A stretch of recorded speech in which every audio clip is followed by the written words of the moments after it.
제사장에게 있어서 이 흉패는 굉장히 중요한 역할을 하는 것이기 때문에 흉패는 아주 중요합니다.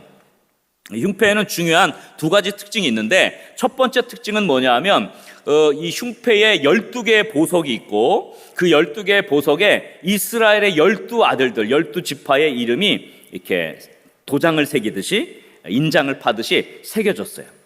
그러니까 이스라엘 아들들의 이름을 이 도장처럼 새긴 12개의 보석을 가슴에 붙인 게 바로 뭐예요? 흉패예요. 흉패. 그래서 우리가 출애굽기 28장 15절 자세히 보았죠? 15절 보니까 너는 판경 흉패를 에봇 짜는 방법으로, 에봇하고 똑같은 방법으로, 그것도 주머니예요. 일종의 주머니인데 그것을 짭니다. 금실과 청색, 자색, 홍색 실과 가늘게꼰 배실로 이걸 만들죠. 그래서 이 길이는 가로, 세로가 정방, 똑같이 정사각형이에요. 한 22.5cm, 22.7cm 정도 되는 요 정방향, 이렇게 사각형으로 되어 있는 그 천을 짜서, 에봇하고 똑같은 천이죠. 그 위에다가 12보석을 하는 겁니다. 그래서 17절에 네 보석을 물리는데, 보석의 종류가 뭐 다양하게 쭉 있고요. 맨 마지막에 이제 21절이 중요하죠. 우리가 같이 합독했던 21절 보니까 이 보석은 이스라엘 아들들의 이름대로 12이에요. 보석마다 한 지파씩, 12지파에 한 이름씩 도장 새기는 법으로 새기라, 그렇게 얘기를 했습니다. 제사장의 복제에 이스라엘 12지파의 이름이 기록된 것이 두 군데가 있어요. 하나는 지난 시간에 말씀드렸던 에봇 어깨띠 위에 보석에 6개씩 이렇게 한 게 있고, 오늘 흉패에 12개의 보석에 하나씩 이렇게 새겨진 게 있습니다. 의미가 좀 다릅니다. 지난 시간 말씀드린 대로 어깨에 놓여져 있는 이 보석, 이스라엘 12지파의 어깨바지 보석에 새긴 거는 대제사장이 하나님께 나아갈 때마다 이스라엘 백성들을 어깨에 짊어지고 이스라엘 백성을 대표해서 하나님 앞에 나아간다는 그런 대표성, 책임감의 의미가 있어요. 제가 지난 시간 말씀드렸죠. 그래서 출애굽기 28장 12절에 보면 이렇게 기록됐죠. 그 두 보석을 에봇의 두 어깨 바지에 붙여 이스라엘 아들들의 기념보석, 기억하는 보석을 삼되, 기념보석이란 말 기억한다는 뜻이잖아요. 아론이 여호와 앞에서 그들의 이름을 그 두 어깨에 어떻게 해요? 메워서 기념이 되게 하라. 이것은 아론이 대표해서 모든 책임을 대신지고 하나님 앞에 나아간다, 그런 뜻을 갖고 있는 그 해석이 될 수가 있습니다. 그런데 이 가슴에 이렇게 12개의 보석을 가지고 이름을 또 새겨서 한 것에 대해서는 그렇게 자세하게 또 다른 설명이 나와 있질 않아요. 그래서 해석이 좀 분분합니다. 12개 보석들의 그 보석의 뜻을 찾아서 이 보석이 의미하는 게 뭘까 해서 해석을 하기도 했지만, 사실 뭐 그게 그렇게 썩 잘된 해석은 아닙니다. 근데 이 고대 근동에서 혹은 뭐 이 고대 사회에서 이 보석에다가 잘 이름을 새기지 않았다는 걸 기억해야 돼요. 여러분, 보석은 주로 장신구로는 쓰입니다. 그렇죠? 반지에 이렇게 알로, 혹은 뭐 귀의 거리로, 혹은 목걸이로 하는데, 이름을 새기는데 보통 이렇게 보석을 쓰지 않습니다. 보통 보석은 장신구로 쓰였고, 이름을 새길 때는 변치 않는다는 의미로 돌에 새기든지 혹은 금에다가 새겼어요. 그래서 고대에는 인장 반지를 만들면 금으로 반지를 만들어서 거기다가 이름을 새겨서 그것으로 도장을 찍듯이 이렇게 찍었습니다. 보석으로 해서 이렇게 도장 새기듯이 만드는 방법은 별로 쓰지 않았던 거예요. 근데 왜 하나님께서 이 보석을 도장 파듯이 이름을 새겨서 하라고 했을까? 저는 이것을 좀 영적으로 해석을 했어요.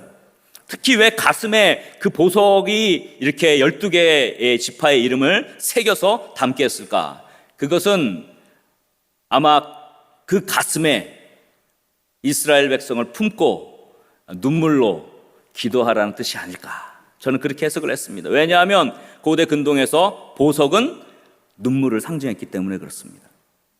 그래서 이런 이야기가 있죠. 살아있는 보석은 눈물이다, 그런 뜻이 있어요. 고대 근동뿐만 아니라 고대 인류사의 모든 그 이야기들 가운데 눈물을 보석으로 비유한 일은 너무도 많죠. 눈물이 만병통치의 효과가 있어서 그 눈물을 흘렸더니 그게 떨어진 곳에 뭐 보석이 생겨났다거나 아니면 병든 자가 나았다거나 이렇게 눈물을 굉장히 고귀한 가치로 인정하는 것이 이 고대 사회의 일이었습니다.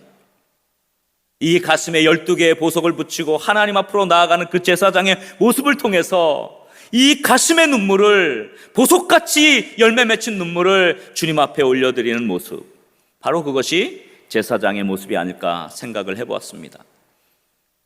예수님은 이 땅에 계실 때 눈물을 흘리셨습니다. 예수님은 사랑하는 사람들을 위해서 눈물을 흘리셨습니다. 사랑하는 나사로가 죽었을 때 그의 사랑하는 나사로의 집으로 가서 주님은 눈물을 흘리시죠. 요한복음 11장 33절 이하 이렇게 기록됐습니다. 예수께서 그가 우는 것과 또 함께 온 유대인들이 우는 것을 보시고 심령에 비통히 여기시고 불쌍히 여기사 34절에 이르시되 그를 어디에 두었느냐 이르되 주여 와서 보옵소서 하니 35절 예수께서 눈물을 흘리시더라. 주님은 그 사랑하는 영혼들을 가슴에 품고 눈물을 흘리신 분이셨습니다.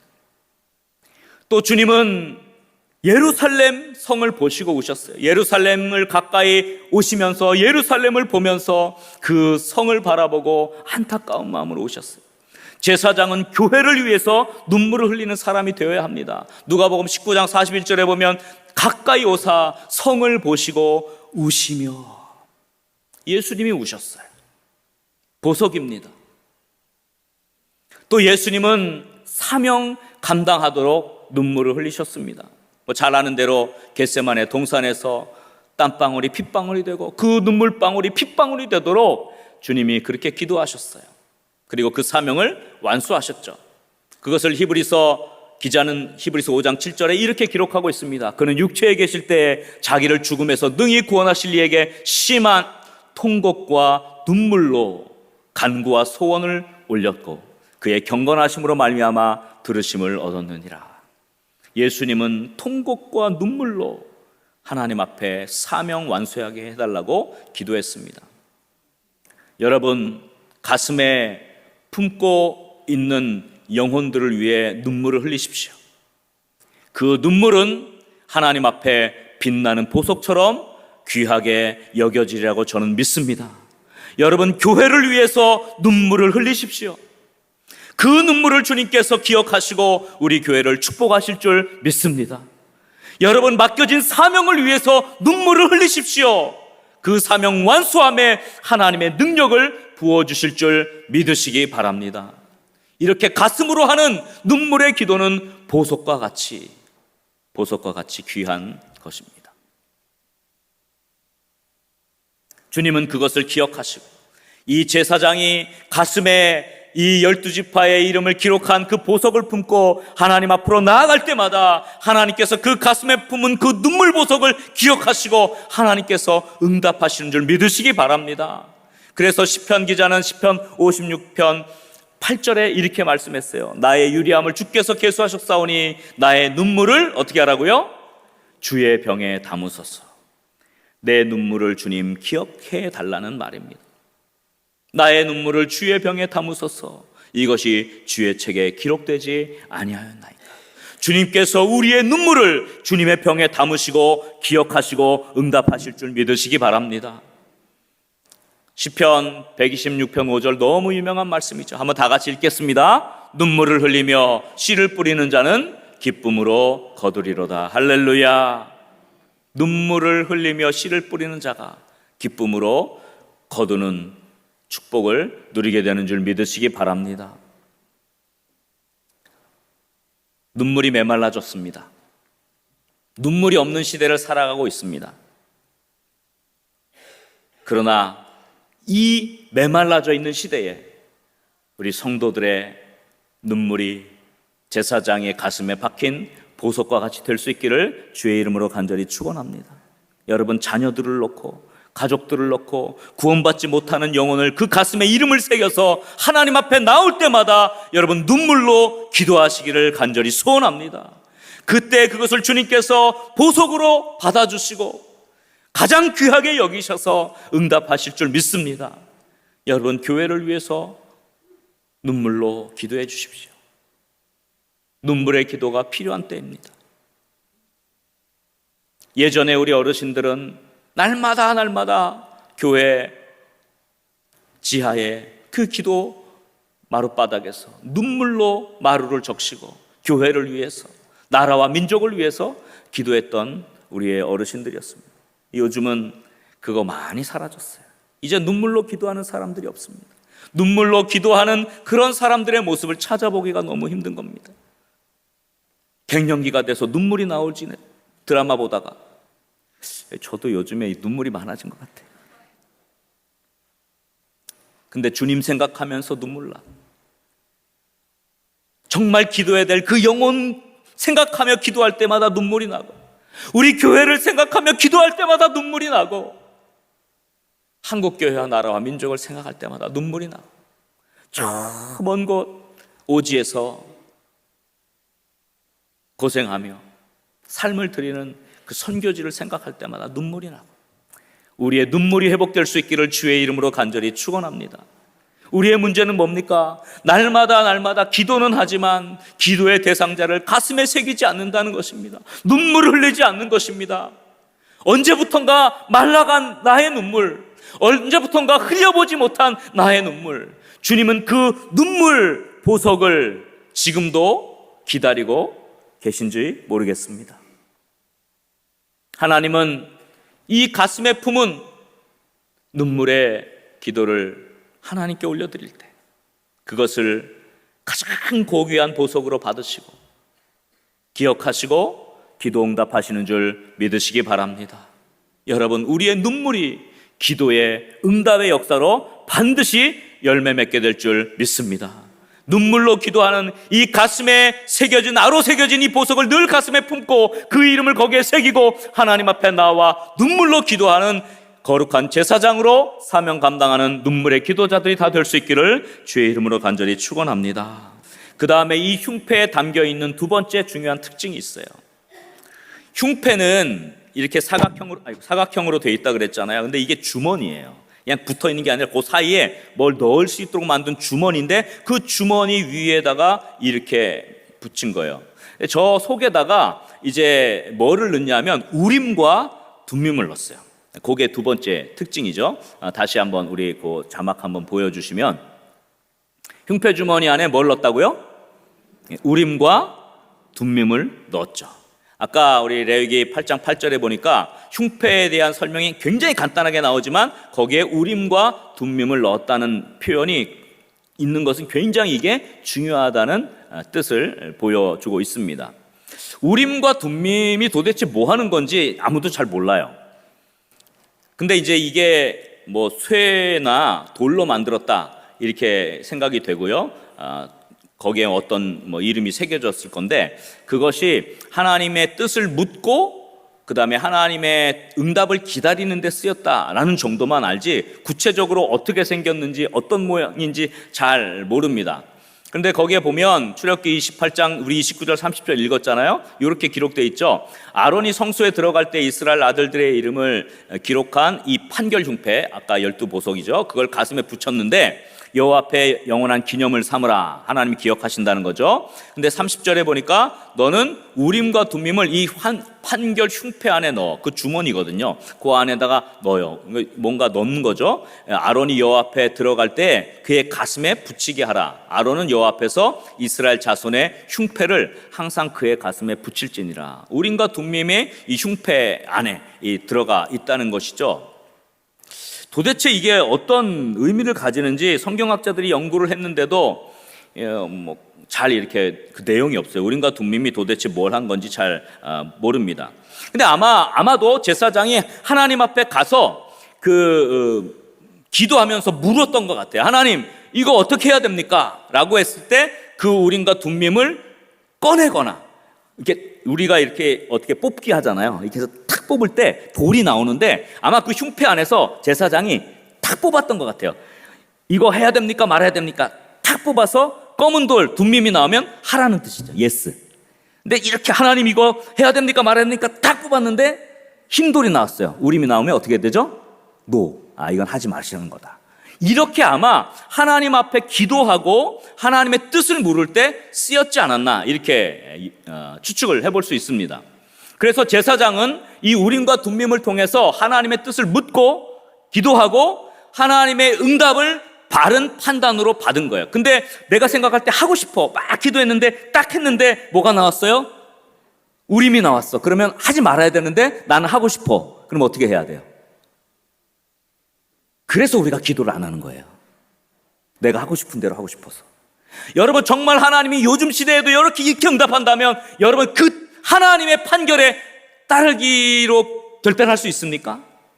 의외로 그게 쉽지 않다는 거예요.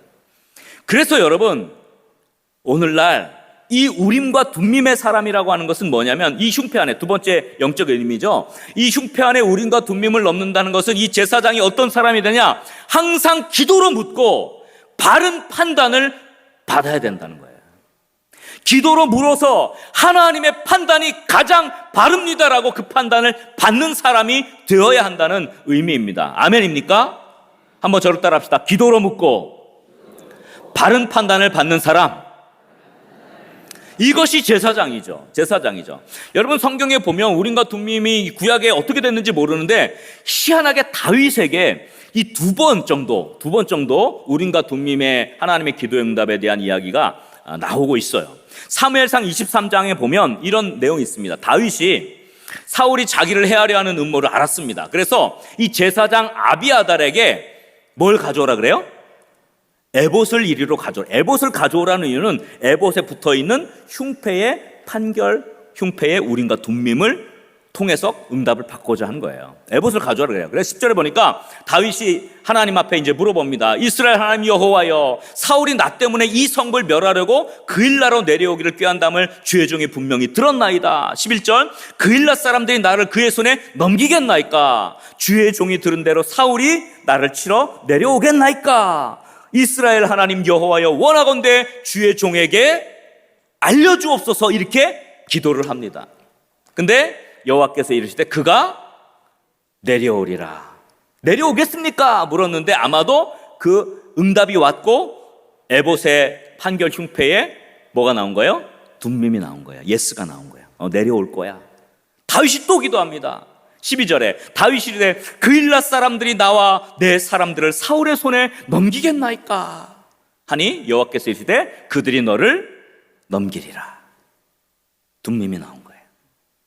그러니까 하나님 앞에 간구하고 묻고 내가 그일라에 더 이상 있어는 안 돼. 왜냐하면 사실 다윗이 그일라 사람들을 구원했거든요. 그일라 사람들을 구원했는데 그래서 그일라 사람들이 완전히 은혜를 입었어요. 그런데 사울이 그일라로 내려오면 나를 넘길까? 나를 치러 내려오나? 그런데 하나님이 그렇다고 한 거예요. 그래서 어떻게 했어요? 다윗의 생각에는 이 사람들이 날 배신할 것 같지 않은데 내가 살려줬는데 이 사람들이 날 배신해? 라고 했지만 기도하고 물었는데 하나님이 그렇다고 하니까 어떻게 해요? 다윗이 바로 사람들을 데리고 그일라를 떠나버려요. 그래서 사무엘상 23장 13절에 보면 다윗과 그의 사람 600명가량이 일어나 그일라를 떠나서 갈 수 있는 곳으로 갔더니 다윗이 그일라에서 피한 것을 어떤 사람이 사울에게 말하며 사울이 가기를 그치니라. 생명이 살아난 거예요. 내가 그일라를 구원했으니까 이 사람들이 날 배신 안 하고 사울이 내려오더라도 나를 그들의 손에 넘기지 않겠지라고 인간적인 판단하고 있었다면 아마 죽었을 거예요.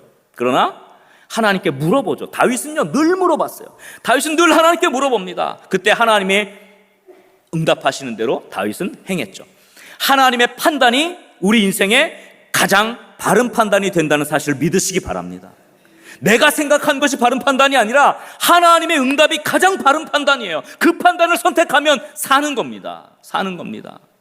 사무엘상 30장에 보면 또 그런 이야기가 나와요. 7절 8절인데 다윗이 아히멜렉의 아들 제사장 아비아달에게 이르되 원컨대 에봇을 내게로 가져오라. 에봇을 가져오라는 것은 그 판결 흉패에 붙은 것을 가져오라는 거예요. 이것 우림과 둠밈을 물어보는 거죠. 아비아달의 에봇을 다윗에게로 가져갔습니다. 8절에 보니까 다윗이 여호와께 묻자와 이르되 기도한 겁니다. 내가 이 군대를 추격하면 따라잡겠나이까 하니 여호와께서 그에게 대답하시되 그를 쫓아가라. 내가 반드시 따라잡고 도로 찾으리라. 예스가 나온 거예요. 둠밈이 나온 거예요. 그래서 다윗이 바로 군사를 일으켜서 적을 추적해서 따라가서 대승을 거두게 됩니다. 여러분 이 두 사건이 우림과 둠밈을 표현한 아주 구체적인 구약의 사건이라고 볼 수 있어요. 다윗에게만 볼 수 있는 사건이죠. 다윗은 늘 하나님 앞에 물었던 사람이죠. 그리고 그 응답을 받고 그 응답이 가장 바른 판단임을 확신하고 그대로 실천했던 사람이죠.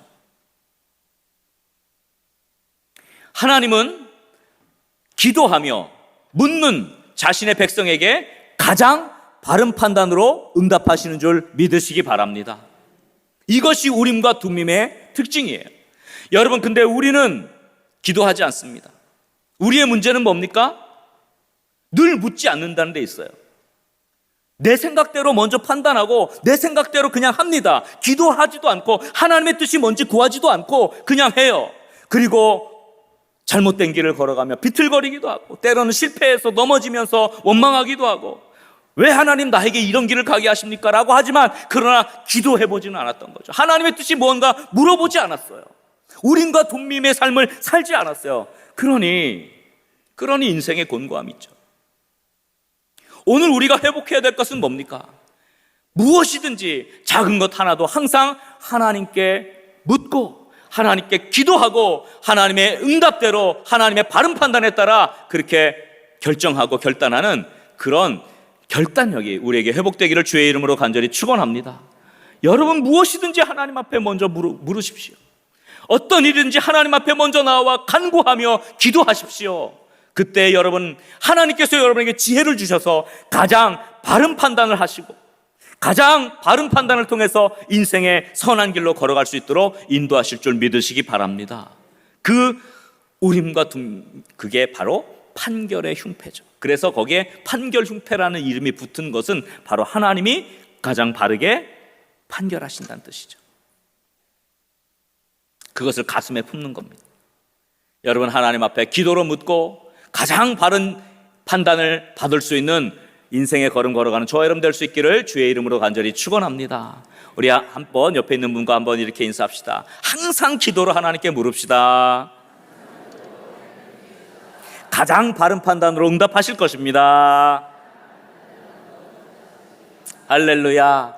자, 오늘 이 흉패에 담긴 영적인 의미를 좀 살펴보았습니다. 여러분, 가슴에 12개의 보석에 이름을 새긴 것은, 원래는 이름은 보석에 잘 안 새기잖아요. 도장을 새길 때 돌이나 금이나에 새기지만 보석 위에 새기라는 것은 그 보석을 하나님이 이 가슴에 우리의 눈물의 기도로 받으신다고 저는 믿었습니다.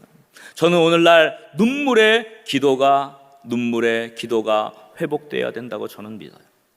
오늘날 교회가 눈물이 사라졌어요. 오늘날 우리 성도들의 삶 속에 눈물의 기도가 사라졌습니다. 이 눈물이 회복될 때 하나님께서 다시 한번 살려주시고, 이 눈물이 회복될 때 하나님께서 그 눈물로 기도하는 자를 일으켜 세워주시고, 하나님이 눈물로 기도할 때 교회와 이 나라와 민족을 회복시켜 주실 줄 믿습니다. 여러분의 눈물이, 저와 여러분의 눈물이 하나님 앞에 보석같이 빛날 수 있기를 주의 이름으로 간절히 축원합니다. 그리고 그 흉패 안에 우림과 둠밈물로 하나님 앞에 올바른 판단을 받는 것이죠. 작은 것 하나도 내 뜻대로 내 마음대로 아니라 하나님 앞에 먼저 기도하십시오. 하나님 앞에 기도하기를 시작하십시오. 하나님 앞에 무엇이든지 묻기를 시작하십시오. 하나님이 여러분의 내면에 가장 바른 판단으로 여러분이 해야 할 것을 가르쳐 주실 줄 믿습니다. 그 기도에 대한 응답을 통해서 여러분의 인생의 걸음걸음이 하나님의 가장 바른 판단으로, 생명의 길로, 하나님의 은혜의 길로, 응답의 길로 가는 축복의 삶이 될 수 있기를 주의 이름으로 간절히 축원합니다.